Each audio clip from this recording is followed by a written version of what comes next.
They say that the shy ones are the ones you gotta watch out for.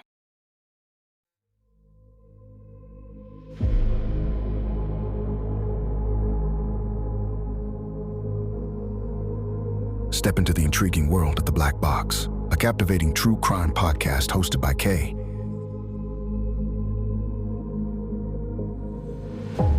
where the shadows of the past reveal the most bizarre and unorthodox crimes committed within the Black community.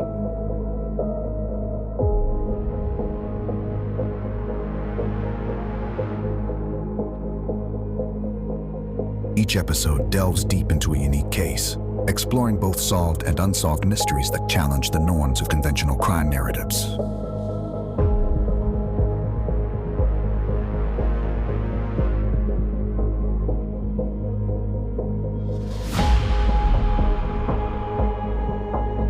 From peculiar heists to enigmatic disappearances, The Black Box unravels stories that highlight the complexities and nuances of urban life.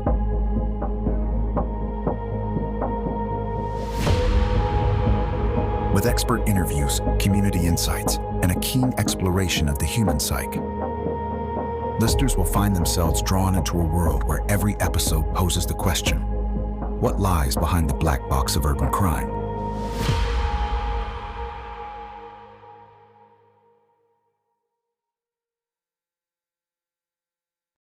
Good evening, everyone, and welcome to The Black Box, where forgotten voices find light. A podcast created to bring a lot of details in a smaller amount of time. I'm your host, Kay, and together we will venture into the shadows of urban true crime mysteries, unearthing stories of unsolved cases that have tragically faded from public memory within the African American community. Today, we discuss how being a victim to love can cause you to make the wrong choices. And I pose the question, how much can a parent take? How much power can we as women give a man? Join me as I demand remembrance and seek justice for those left behind in the dark. The Black Box is now open. Deasia Ramik Page was born in 1999, and as far as I know research wise, she was an only child. She and her mother were very close, but just like teenagers, they had somewhat of a rocky relationship at some point. She was a quiet girl that was very well reserved and wasn't outspoken at all. If you were close friends with her, then you really got to know the real her. She didn't have the same type of attitude or confidence that other young ladies did. But she felt the best when she was with her best friends, Erica and Tanya. They called themselves the Three Musketeers. They were always together, always doing everything together. At least until she met Jared.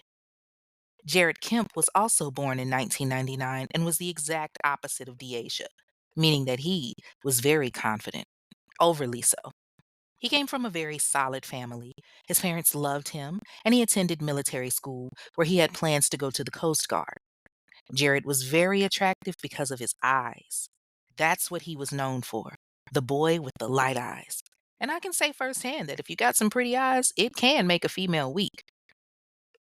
When he and Deasia met, he swept her right off her feet. Like a lot of men, he was able to prey on her. He knew her weaknesses. He knew that she didn't have the confidence and the self esteem that a lot of girls her age had. She's 18 years old. She doesn't know what she wants to do with her life, and she doesn't feel seen, especially not by boys. So Jared threw that charm on her that made her feel like she was the only woman in the world. But the feeling didn't last long because as soon as he made her feel like she was the best thing that ever happened to him, he also made her feel like she was nothing, non existent. He would constantly disrespect her, calling her out of her name, making her feel worthless. And the one thing for a young teenage girl that would destroy their mental is feeling worthless. But yet and still, Deasia couldn't walk away. He gave her just enough to keep her coming back. And let's be honest, there are some grown women that deal with men like that. Amen. There are grown women that will be with a man that makes them feel so low. And then, right when they're ready to walk away, he does just enough to pull them back. He gives them a couple of days where he's nice and sweet and loving, and he reminds her of the good times. And then, before you know it, you're back in his grasp. And that's how it was with Jared and Deasia. And Deasia's friends, Erica and Tanya, they're starting to see this. Her mother is starting to see this. They're starting to notice that Jared isn't the Prince Charming that they thought he was.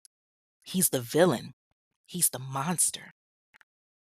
Deasia knows that it's not sweet, but this is the first man that's given her any attention. She's not trying to lose him. So she ignores what her best friends have to say. She even goes against her mother. But I guess at that point, it got to be too much. And her mother tells her, listen, I don't like how this boy is treating you. I don't like how you're acting lately. You're not being yourself. But Deasia doesn't want to hear it. She's telling her, Mama, this is my man. I love him. She's infatuated. She's got that young teenage love going on. But her mother knows what she speaks. Her mom's been there before. Baby girl, you're going to have so many more opportunities to meet somebody better. You're a beautiful young girl. Don't let nobody take that away from you, especially no big head ass boy that ain't got nothing going on for himself but his little light eyes. There's a reason why he's in military school. But still, Deasia didn't want to hear it. It got to the point that her mother told her, Deasia, you either gonna live under my roof and follow my rules and leave this boy alone, or you gotta go. And Deasia decided, fine, I'm not gonna be here anymore. I'm out. And with that, she took her things, which wasn't much. She took her cell phone, her coat, which was one of those old puffer, old school jackets that had the fur around the collar, and she left. She didn't have anywhere to go. She couldn't stay with Jared because he was still living with his family. So she would hop around from friends' houses every now and then, going from house to house, but she didn't have an actual bed to sleep in. She was homeless. All she had was school. But eventually, that got to be too much for her, and she decided to drop out. The counselors, of course, tried to talk to her somewhat, but she's 18. They can't stop her. She's legally grown. And so at 18 years old, she drops out of high school, almost at the finish line, but she wasn't ready to cross it yet. You would think, being out on the streets, it would be difficult for Deasia, which it really was. But she still welcomed it, and she became very familiar to people that saw her. She familiarized herself with particular areas in Fairburn, Georgia, one of which was Parkway Village. There were a lot of stores there, such as Publix, the Texaco gas station, the Sonic's drive-through. She was known to hang out there. And in December of 2017, when the weather is cold and a lot of times wet and rainy, Deasia didn't have any place to go. So she would hang out at the Sonics a lot, asking people for money and asking people to buy her food. She would be there with her bag and not really doing anything but, soliciting or loitering. And of course, the employees at Sonics, it annoyed them, but they knew she was just a young teenager. She didn't have anything. She would hang out at Publix as well and do the same thing too. But at least when she did it at the Texaco gas station, there was a man that took pity on her. He was a security guard there. And when he would park his car, he would see her come around and he helped her out. Hey, I tell you what, you can sit in my car while I'm at work. It's not a hotel or anything, but at least it'll keep you warm while I'm working. And she was grateful for that. Deasia would sit in the car and she would rest and stay warm, and at least, for a couple of hours, she was safe. But she was missing her man. She wanted to be with Jared. Jared was comfortable in his nice, warm home. He was warm, he was fed, he didn't have to ask for anything. Deasia had given everything up for him, her life, her family, school. And she's telling him how bad it is, so it's not like he doesn't know. He's living rent free in her head, telling her all of these fantasies, filling her head. Baby, I'm going to figure something out. We going to work this out together. It's going to be just me and you. Just hold on a little bit longer. And she's trying her best. And then he comes to her with an idea. I want you to take this. And he gives her an airsoft gun. Now, an airsoft gun looks like a real gun, but they're replicas. They're non metallic. They're typically used in military simulation. And remember, he's in military school. But to the untrained eye, these guns look very real. So he gives it to her and he says, baby, you gonna get a car. That way you can find a place to sleep and be good. He tells her, you're gonna go out there, you're gonna ask people for money. Since you already do that, why don't you just go out there, wait for somebody to get off work, and you go over to them and you just ask them for a ride to the crib. And when they say yes, you get them to come here and then we can jack them. And you can keep the car. That way you'll have a place to sleep. Now, there are so many holes in this situation. There are so many things that can go wrong. How do you just expect someone to just willingly give up their car, even with a fake gun? What are you going to do once you get the car? Do you expect them to not go to the police? Once you're asleep in the car, you might have it for 1 or 2 nights, but guess what? Eventually, the cops are going to be able to track that car down.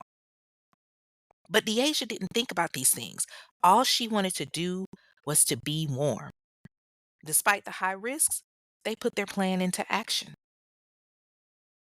December 21st, 2017, Deasia is hanging around the Parkway shopping complex yet again, and two employees are coming out of the Publix grocery store, Tony Abad and her coworker. Tony Tolbert Abad was born in 1959 and was a native of Georgia. She was a woman that had to grow up very quickly because at 15, she got pregnant with her son, Michael Chamberlain. And as she got older, she finished school and did everything that she was supposed to do when she met and married her husband, Timothy Abad. And together they had three sons, Timothy Jr., Taylor, and Trey. Now, unfortunately, Timothy and Tony's relationship didn't really work out, but Tony was happy because she had her kids and eventually grandkids. She had been working at Publix grocery store for quite a while and was a daily manager there. So on this particular night, the store closes at 11 and it's now about 11:30 after the employees have cleaned up and everything and closed down and they're coming out. Deasia's hanging out outside and she sees Tony and her coworker coming out of the store. So she approached Tony and she's sweet and polite. Um, excuse me, I really need a big favor from you. I know you don't know me, but I'm just trying to get home. Do you think you can give me a ride? Tony's coworker is side eyeing the hell out of this girl because she's seen her before. She knows that she's hanging out all the time and asking people for money. And she tells Tony, child, that girl always out here asking for money. Don't you give her no ride. But Tony is the type of person that she doesn't want to see young kids out on the street. So she tells her coworker, no, don't worry about it. I'm gonna give her a ride. I gotta go that way anyway. She's just a kid. Deaja's happy and she gets in and she gives her the directions on how to get to Jared's house as he instructed. And they're making small talk, and Tony is talking to Deasia about how she hopes that things gets better for her and everything. And about 10 minutes into the drive, Deasia calls Jared and lets him know, hey, I'm on the way home. I got a ride. And Jared is like, okay, bet, keep me on the phone. Don't hang up. And so that's what she does. She puts the phone down so that Jared could hear everything that was going on. They're driving, and she's telling Tony how to get there. Now, Tony is focused on the road, so she didn't see Deasia pull out that airsoft gun. And by the time that she does, it's aimed at her. Tony naturally is caught off guard. She's surprised. What are you doing? And Deasia is telling her, just do as I say and you'll be fine. But Tony's a fighter. Her natural instinct is to defend herself, and so she actually jumps at Deasia and tries to wrestle her for the gun. Deasia is screaming and telling her to stop, telling her, just let it go, just stop. Naturally, the gun isn't going off because remember, it's fake. But they're wrestling over the gun when all of a sudden, glass shatters. Deasia looks up to see that Jared has busted out the driver's side window with a baseball bat. He burst out the window, and Tony is screaming in terror. Deasia sees that Jared is just swinging this bat and hitting her over and over, and she jumps out through the passenger side and she takes off running. Tony manages to get her seatbelt off and she crawls from the driver's side through the passenger side to get out. Deasia has bolted and Jared is calling for Deasia. Get back over here. Get back over here. She comes running back and she turns around and sees Jared has now grabbed Tony while she's crawling on the ground and he's just beating her. He's beating her like she's some wild animal, bashing her over and over and over with this bat. Tony is begging with him, please stop, please. I've got grandbabies, I've got kids. You can have whatever you want, just stop. But Jared is enraged at this point. He's crashing out. And then eventually, Tony stops crying. She's lying there bloodied and bruised and beaten, and Jared is panting like a rabid dog. He tells Deasia, help me get her in the trunk. So she grabs Tony's arms and he grabs her legs, and they pop the trunk of the car and they throw her in there and slam it shut. Jared picks up Tony's cell phone and he hurls it into the woods, and the two of them get into the car and they start driving. They end up finding this Waffle House that they park the car behind in the service alley, and they put the car there and they haul ass to leave. Jared tells her, "Get out of here." They leave the keys to the car in the driver's seat and they take off. Jared goes back to his house, and Deasia, she goes back to the area that she's used to, which is very stupid because you just killed this woman, and now you're going back to an area where you started all of this. People know your face already. But Jared is texting her and he's FaceTiming her, reassuring her, "Baby, it's okay. We gonna get through this. Don't worry about it. We're gonna fix it."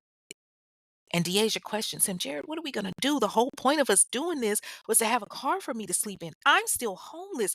I don't have a place to go. I don't have a car to sleep in. You got me out here looking stupid." So she does the only thing that she knows she can do. She goes to the Texaco where she can at least get warm for a couple of hours. And she sees the security guard, and something in her just breaks. And she's crying. And she's upset, telling him she's dead. The guard is asking her, What are you talking about?" She just keeps saying, "She's dead. She's dead. He killed her. He beat her." And the security guard is thinking, okay, this girl is high as hell. She bugging out of her mind right now. Mm, if only he had listened to her. Deasia gets in the car and she's warming up, and the guard is dismissing it because he's thinking she's just delirious or on some type of drugs. She's on the streets all the time, so it would make sense. A lot of people are on the streets that are on drugs. But she gets warm, and when his shift is over, she's gone. The next morning, though, the Waffle House employees see this car that's parked behind their business, and they're thinking, this car's been here all night. So they call 911 to get an officer out there to check the vehicle to make sure that everything is okay.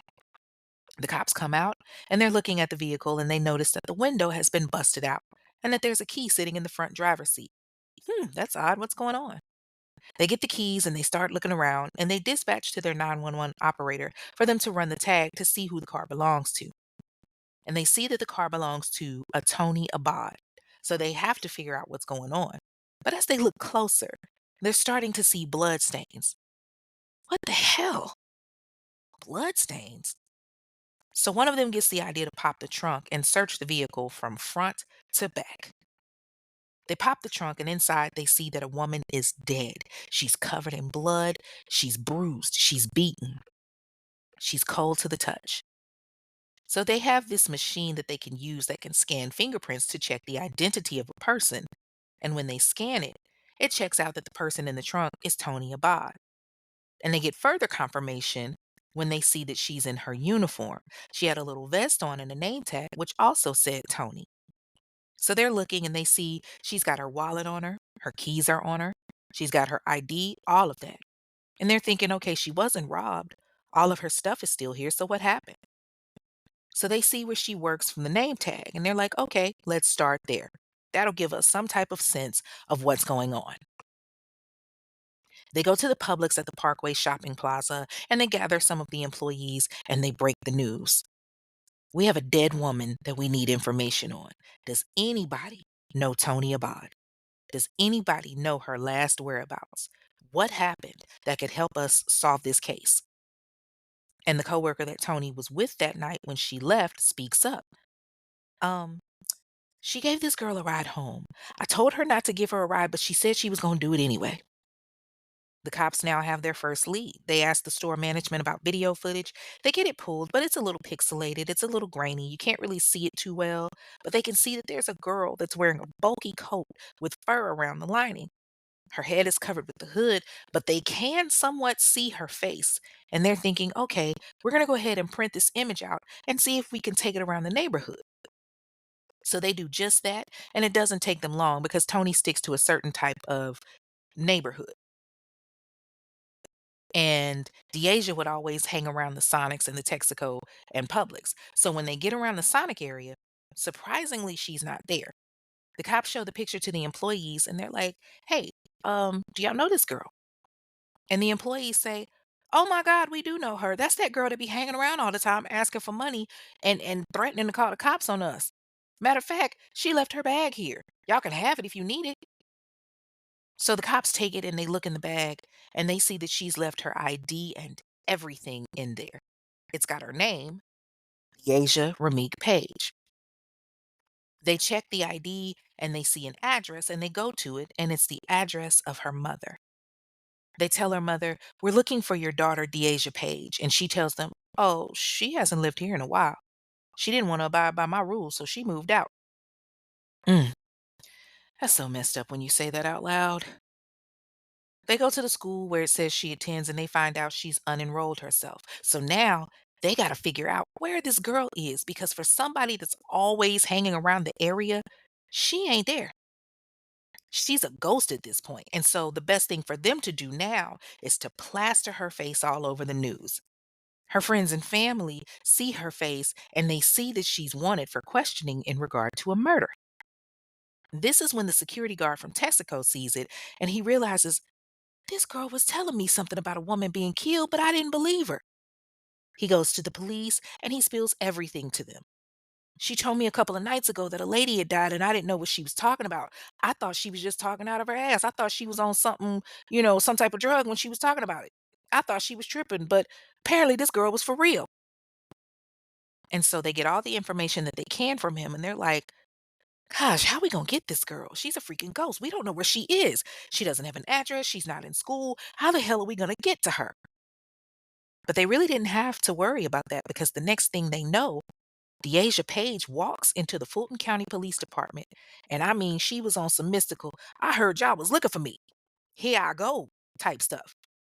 They get into the interrogation room and they're asking her, "What's going on?" They're telling her, "We were looking for you." They offer her food and stuff because they know she's hungry. So the best way to get her to talk is to feed her. It's not like she's, eating 3 hot meals a day. And that's when they start in. "What do you know about Tony Abad?" And Deasia thinks that she's prepared. "All I know is that she gave me a ride home, and while she was driving me home, these two black guys, they came out of nowhere. When she stopped, they started hitting her, and I tried to run, but they stopped me." And these cops are looking at her. They don't see any bruises, they don't see any scratches, and they know she's lying. "So, you mean to tell me that two men just came out of nowhere and they just let you go? They didn't touch you at all?" And she tells them, "I mean, they threatened to kill me if I said something, but that's why I'm coming to y'all. I don't want that on my conscience." Their radar is going off. They're listening to everything that she was saying, and they know she's lying her ass off. She was the last one to be seen with Tony. And while this is going on, Jared is sitting at home and he's seeing the news and he's seeing that the story is unfolding and he sees Deasia's face plastered all over the screen. He knows he has to try to get ahead of things in case she says anything. So he goes to the Chattahoochee Hills Police Department and he tells them that he wants to talk to them about the Tony Abad murder. All right, so check this out. There's a girl, Deasia, that the police picked up. I don't really know her like that. Like, I know of her, but I don't really know her like that. But whatever she said that I didn't do. Which is basically another way of saying, I did it, because they weren't even checking for him. So the cops are just looking at Jared like he has the IQ of a wall. And they weren't too far off, because he comes in here and basically snitches on himself. "Whatever she said I didn't do. I don't know her like that." So the cops press their luck and they're saying, "Well, tell us what you do know." And while they're talking to him, they're linking up with the South Fulton County Police and they're telling him, "Hey, we've got a Jared Kemp here in our interrogation room, and he's saying that a suspect that you have, Deasia Page, is the one that did everything." And Fulton County now knows that they can get her. The officers go to Deasia and they say, "Deasia, do you know a guy named Jared Kemp?" And she says yes. They then tell her he's putting all the blame on her and that he had nothing to do with it. They start pushing her to tell the truth. What role did he play in this? We know you did not do this by yourself. What really happened? And of course, she starts crashing out worse than Shayla in a Country Wayne skit when it came to Anthony Anyman. She's shocked. What the hell does he mean? He ain't have nothing to do with it. This whole thing was his idea. Okay, you know what? I'm going to tell y'all what really happened. And she switched up the whole story. She's telling them about how she had moved out of her mom's house and how she had alienated herself from her friends and her family to be with him. She talked about how he told her that he was going to come up with this plan for her to get a car so that she could sleep in it because she couldn't be at his house. And she told them about how the night that she got the ride from Tony, how they pulled up to his house and he beat the hell out of her with this baseball bat. She's insisting that she didn't know that he was going to kill her. That Christmas Eve, they arrest her, and they're still dealing with Jared back at Chattahoochee. He's insisting that he doesn't know her like that, but they're looking through his phone records and they see that he's been calling Deasia nonstop, FaceTiming her nonstop, talking through FaceTime for several hours. And we all know that an iPhone will give you, any phone actually, will tell you exactly how long you've been on the phone with someone. All of this is coming up. He tries to make it seem like he was just calling her back, but like I said, the phone records show otherwise. When they ask him about the bat that he beat Tony with, he gets cocky and he smirks and he tells the officers good luck finding it. Like he's literally smiling about it, thinking that he got away with murder. But they remind him, we don't need the baseball bat. We got the testimony of your girlfriend. She's already flipped on you. She's singing like CC Winans at a Christmas concert right now. And so Jared Kemp also gets arrested on Christmas Eve, and the two of them are getting ready for trial. But Jared is adamant the whole time that he didn't have anything to do with the murder. This wasn't me. Y'all got the wrong guy. The prosecution goes to Deasia and they tell her, all right, he's putting up a fight. If you want any shot at freedom, if you want any chance at having a life again, you need to tell us what happened on the stand. And at this point, she's finally got some sense about her. She's finally realizing this boy does not love her like he said that he did because he left her out there to dry. Hell, he left her out there from the beginning with him, making her move out of her mother's house and alienating herself from her friends and everything. She's realizing this boy never cared about me. I was just something for him to do. Because if he loved me, he wouldn't have put me in that situation. And the prosecution is like, glad that you've come to your senses. You're absolutely right. Now we need you to get on that stand. And she agrees to testify. And that's exactly what she did. Jared Kemp was convicted of hijacking a car and got 20 years, as well as convicted of murder, where he received life. And now he's inmate number 10026800719 at Valdosta State Prison. Since Deasia worked with the prosecution and testified against Jared, she was convicted on the charge of murder and got 30 years. She was also convicted of armed robbery, where she got 20 years, and hijacking a motor vehicle, where she got another 20 years. That was to be served concurrent. She's now inmate number 10026794451 at Pulaski State Prison, where she will be released December 24th, 2047. She'll be 48 years old when she's released. 30 years that she's going to spend wasting her life behind bars. 30 years because she couldn't walk away from someone that she felt loved her. 30 years that's wasted because she was with someone that didn't appreciate her. 30 years because she spent time with someone that wasn't for her. 30 years that she can't get back because of bad decisions. She could have had such a better life. She chose to leave her friends and her family for a man, which is a mistake that a lot of women at some point have made in their life.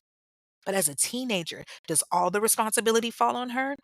Could her mother have fought harder? Could she have been more disciplined, more stern? Or does she feel like she was going to push her away? Could the counselors have fought harder to keep her in school? How is it so easy for a teen to just throw away their education and the counselors or the teachers don't care? There's so many unanswered questions that go through my mind when I looked at this case. Knowing that your child is on the streets and knowing that your child isn't in school, do you simply just give up? Do you just pray? Because prayer isn't enough. Do you feel like you have no fight left? How do you just walk away from your child so easy? We know teenage years are difficult. We know teenage daughters are difficult.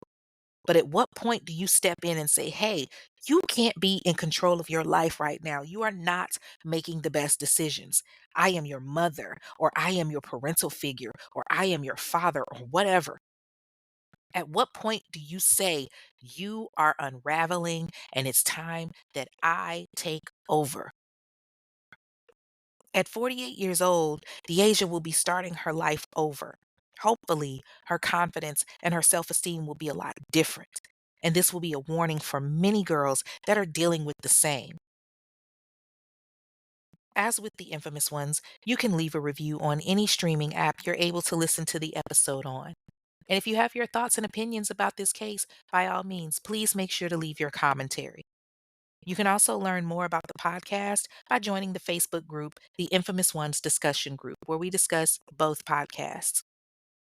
Be sure to get your free ticket to the Infamous Ones live show in Charlotte, North Carolina. The show is January 17th, 2026, 7 p.m. at Mint Hill Studio. Tickets are free, but you must register through Eventbrite. Registration closes December 31st. Join us for a night of true crime and our signature murderous mimosas. Drink packages start at $20 in advance. The package includes 4 drinks and cannot be purchased at the door. So check Eventbrite or go to the Facebook group for registration info. Ladies and gentlemen, the black box is now closed and locked tight. I bid you farewell until the next time, the next situation, and the next mystery we unravel together. Stay curious, everyone.